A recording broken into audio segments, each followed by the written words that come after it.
Assalamualaikum warahmatullahi wabarakatuh. Perkenalkan nama saya Salsabila Jana. Saya dari kelas MJ 301 dengan prodi Manajemen PJJSI. Dan NIM saya 240201010131. Sini saya akan menjelaskan tentang soal yang bertema produksi dan manajemen proyek. Nah, kasus yang pertama yaitu pola produksi dengan soal sebagai berikut. Dan kita diminta untuk menentukan pola produksi mana yang sebaiknya dipilih oleh perusahaan. Nah, untuk jawabannya yaitu pertama kita eh, harus memahami data yang diberikan, yaitu untuk permintaannya kita harus mencari total dari permintaan dari triwulan 1 sampai triwulan 4. Jadi, triwulan 1, 400, ditambah triwulan 2, yaitu 1.100, ditambah triwulan 3, 1.300, ditambah triwulan 4, 900. Jadi, totalnya 3.700 unit. Dengan biaya simpan Rp250 unit per triwulan. Dengan biaya kerja lembur yaitu 200 per unit atau per triwulan hanya jika produksi lebih dari 1.500 unit per triwulan. Dan biaya perubahan tenaga kerja atau LTO kenaikannya 15.000 per 100 unit dan penurunannya 25.000 per 100 unit. Dan cara yang kedua, menganalisis pola produksi konstan.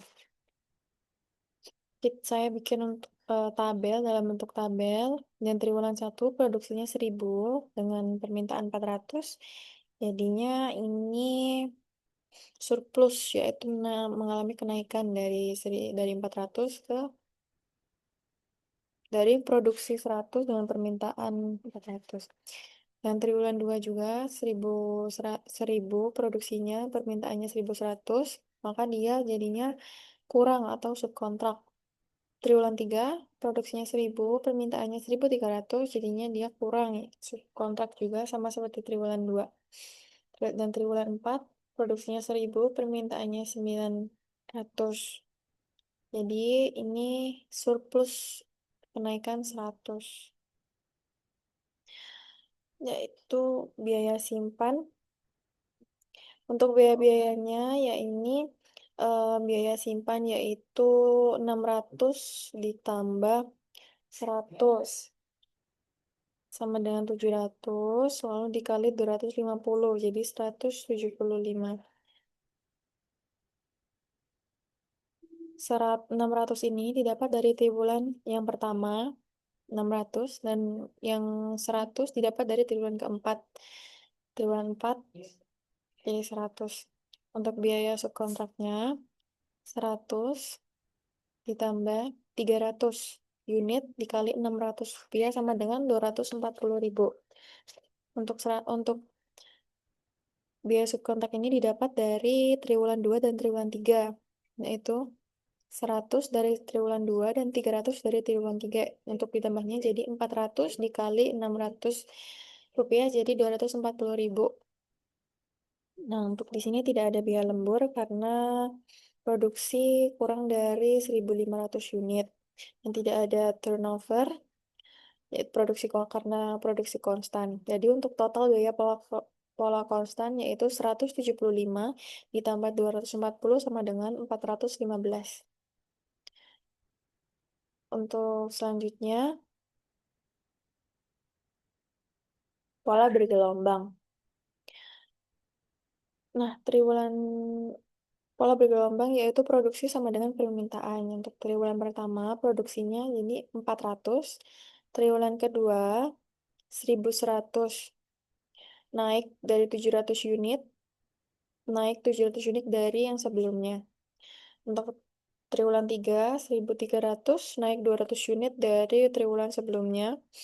Dan triwulan 4, yaitu 900 turun 400 unit dari triwulan sebelumnya. Nah, perubahan produksi antara triwulan yaitu dari triwulan pertama ke triwulan kedua mengalami kenaikan sekitar 700 unit, maka ada 7 satuan, yaitu 7 ini untuk menjadi 7, karena ada 7 satuan, jadi 700 dibagi 100 jadi 7, lalu dikali 15.000 menjadi 105.000. Untuk dari triwulan 2 ke triwulan 3, karena naik 200 unit, maka ada 2 satuan, yaitu 200, nah, jadi 200 dibagi 100 untuk biaya kenaikan. Jadinya 2 dikali 15.000 sama dengan 30.000. Dan dari triwulan ketiga dan keempat, karena turun jadi 400 unit, maka ada 4 satuan, yaitu jadi 400 dibagi 100 karena biaya penurunan. Sama dengan 4 dikali 25.000 sama dengan 100.000. Maka total turnover cost sama dengan 105.000 ditambah 30.000 ditambah 100 sama dengan 235. Lalu untuk yang keempat yaitu pola moderat. Untuk triwulan 1 dan triwulan 2 sama dengan 800 unit. Triwulan 3 dan triwulan 4 jadi 1.200 unit karena produksi ditingkatkan menjadi 1.200 unit. Nah, berikut saya buatkan tabelnya. Untuk triwulan pertama produksi 800, jumlah permintaan 400, maka ini naik sekitar 400, jadinya kelebihan stok. Untuk triwulan 2 produksi 800, permintaan 1.100, jadinya kekurangan stok minus 300. Kalau untuk triwulan 3 produksi 1.200, permintaan 1.300, jadinya kekurangan stok minus 100. Untuk triwulan 4 1.200, produksi permintaan 900, jadinya plus 300 karena kelebihan stok. Untuk pembayaran biayanya, total kelebihannya 400 ditambah 300 sama dengan 700. 400 didapat dari triwulan yang pertama, lalu 300 didapat dari triwulan keempat. Lalu ditambahkan jadi 700 dikali 250 sama dengan 7 sama dengan 175.000. Lalu untuk biaya subkontraknya 300 ditambah 100. 300 didapat dari triwulan 2 dan 100 didapat dari triwulan 3. Ditambahkan jadi 400 dikali 600 karena tarif biaya subkontraknya sebesar Rp600. Jadi hasilnya 240.000. Untuk labor turnover, perubahan produksi dari 800 ke 1.200. Jadi meningkat sebanyak 400. Jadi 4 dikali 15.000 sama dengan 60.000. Di sini tidak ada lembur, jadi total biaya pola moderat yaitu 175 ditambah 240 ditambah 60 sama dengan 475. Nah, dari pola produksi yang saya jelaskan tadi, berikut adalah perbandingan harga-harganya. Saya buatkan tabel agar bisa lebih jelas. Yaitu untuk konstan total biayanya 415.000, bergelombang total biaya 235.000, dan moderat total biayanya 475.000. Jadi untuk kesimpulannya, untuk PTHH, pola produksi yang sebaiknya dipilih yaitu pola produksi bergelombang. Atau alternatif yang kedua, yang ini, yang 235.000 karena memiliki total biaya paling rendah, yaitu 235.000. Meskipun pola ini menyebabkan biaya tenaga kerja atau LTO yang tinggi karena fluktuasi jumlah pekerja, biaya tersebut masih jauh lebih murah dibandingkan biaya penyimpanan stok barang dalam jumlah besar pada pola konstan. Nah, lalu untuk soal yang kedua, ada kasus yang dua yaitu manajemen proyek. Dengan begini soalnya, dan kita diminta untuk yang pertama menggambarkan jaringan proyek, dan yang kedua menghitung slack time-nya dan menunjukkan jalur kritis pada proyek ini. Nah, ini untuk penggambaran ini adalah tabel ini. Saya bikin tabel ulang yang ini. Ini adalah tabel soalnya. Nah, yang pertama kita disuruh untuk menggambarkan jaringan proyeknya. Jadi, saya gambarkan seperti ini. Start di 6, start di A maksud saya, yaitu 6 jam. Tidak pendahulu karena ini adalah kegiatan awal. Bisa dimulai kapan saja. Lalu ke B, yaitu 7. B 7, C jadi 5, D di 6.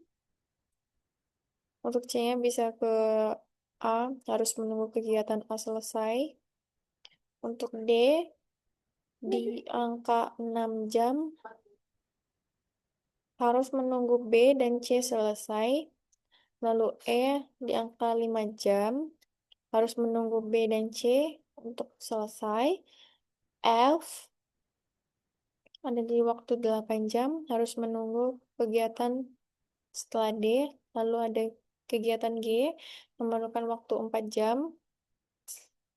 Dan harus menunggu E dan F selesai. Begini strukturnya. Nah, berdasarkan urutan pendahulu atau predesesor yang ada, berikut adalah struktur jaringan kerjanya. Yang awal, proyek dimulai dengan kegiatan A dan B secara bersamaan karena tidak memiliki pendahulu. Cabang 1, yang mana kegiatan C mengikuti A, titik temu 1, kegiatan D dan E baru bisa dimulai setelah B dan C selesai. Cabang 2, kegiatan F dan mengikuti D, dan akhir kegiatan G adalah kegiatan terakhir yang mengikut selesainya E dan F. Lalu yang kedua, jalur kritis dan perhitungan slack time. Seperti ini, jalur 1,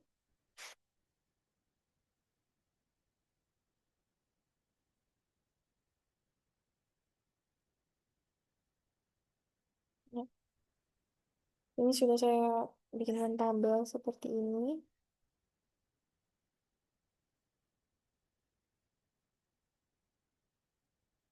Untuk forward pass,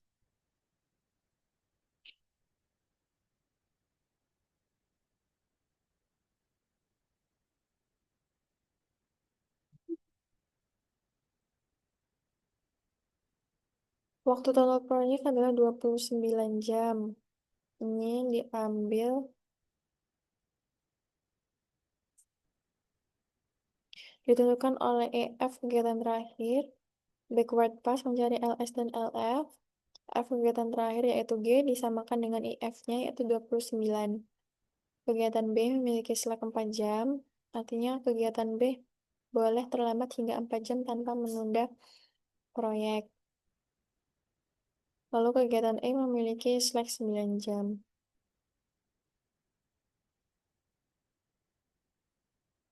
Kesimpulannya, jalur kritis adalah jalur yang terdiri dari kegiatan-kegiatan dengan slack sama dengan 0. Jika salah satu kegiatan di jalur ini terlambat, maka seluruh proyek akan terlambat. Jalur kritis A, yaitu A, kemudian ke C, kemudian ke D, lalu F, dan terakhir ada di G. Jadi total waktu pengerjaan proyek yaitu 29 jam.